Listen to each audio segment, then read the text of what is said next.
Hey, this is Abe with Shift. Today we're going to talk about how to clean your Moonwalkers, how to inspect them. So as you walk through the city, they're going to get pretty dirty. They're just on the ground like your normal shoes are, but they're running at speed. So it's going to be kicking a lot of dirt and gravel, medical particles. Anything that you see on the sidewalk is now going to be on these shoes. So what you want to do is just keep them looking fresh. You just want to use a rag and some water. Don't use any solvents on here. It will start to degrade the plastics or peel stuff off. So you just want to keep it looking clean. Keep your foot plate looking clean. That way you don't have like slippage in between your foot and the Moonwalker. Some critical things to inspect here are going to be in your magnetic buckles. So here you just want to make sure that these are so clean, just a very clean surface. There's actually a lot of like metal particles that are out in the cities.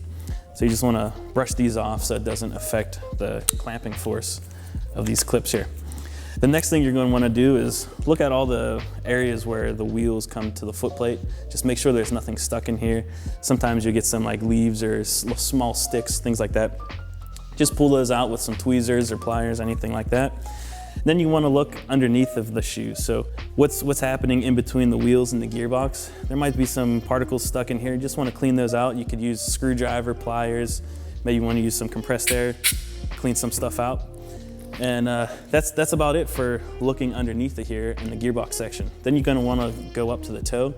Just make sure there's nothing obstructing the motion of our one-way clutch here. So make sure there's no debris in between the toe plate and the toe wheels. So once you give that a good check, just check that every couple days. Make sure you're looking good. And then a further periodical check is going to be if you start hearing some noises, it's most likely that you pick something up while you're walking around. And something's living underneath of the motor, which is under this section here. So to do that, to do like an extensive clean, you're gonna wanna take off your foot plate. And we made that pretty easy for you. So what we're gonna do is take out these two fasteners that are over the motor cover, and then we'll take out some fasteners that are living under here on the foot plate. All right, so to take off the foot plate, you're gonna take out these two screws that are right underneath of our logo, under the motor cover. So these are just small M2 screws. Just two of them. Pretty tiny, but just keep them handy. So once these are out, now you're ready to move to the foot plate removal section. All right, so with the two motor fasteners removed, now you're ready to take off the foot plate. So before you take this off, make sure the shoes are powered off, no lights are on, make sure everything's off. So what you're gonna do is, we just have 3 in the foot plate and 2 in the strap hold downs. So just reach on in here. It's just going to be some M3 fasteners. There's 1, there's 2, there's a 3rd in the back. So once those are undone, then you just have to go to the 2 that hold the straps to the foot plate.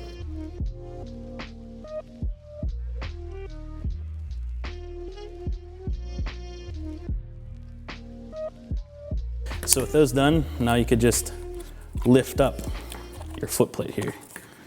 And sometimes it won't come all the way off, and that means that you have a fastener that still has some on there. So just pull up on the foot plate while you keep unscrewing, and it'll pop right off. So now you can see the inner workings of Moonwalkers. This is our aluminum battery cover. Don't take this off, we have 4 fasteners in here. If you take the fasteners off, then you're gonna break the water seal, and it's possible that your electronics will die. So keep this on, don't change anything there. Now you're to the point where this allows you to check in between the wheels and the chassis from the top side, but also underneath of the motor. So check underneath the motor, make sure everything's clear and clean. One way you could do that to see if you have noises happening, you could just rotate the motor with your hand. Just make sure it removes nice and free and clean. You don't hear anything dragging or making some abrasive noise. And while you're here, you could also look, while you turn this, look down at your wheels and make sure your wheels aren't rubbing onto the gearbox. So to clean out inside of here, you could just use another rag, a damp rag, and to clean that out. You could also use a cotton swab, or you could go to compressed air and just blow this out. But when you use your compressed air, make sure you're not doing a lot of compressed air where this metal cap meets the gearbox. That's a seal area, or where the motor wires are entering into our electronics compartment. Then it's possible to blow some debris into there and break the seal. Underneath this motor cover, you could always blow your air through there and keep that clean and clear. And with that, with free rotating motor, you're ready to go. Everything's clean.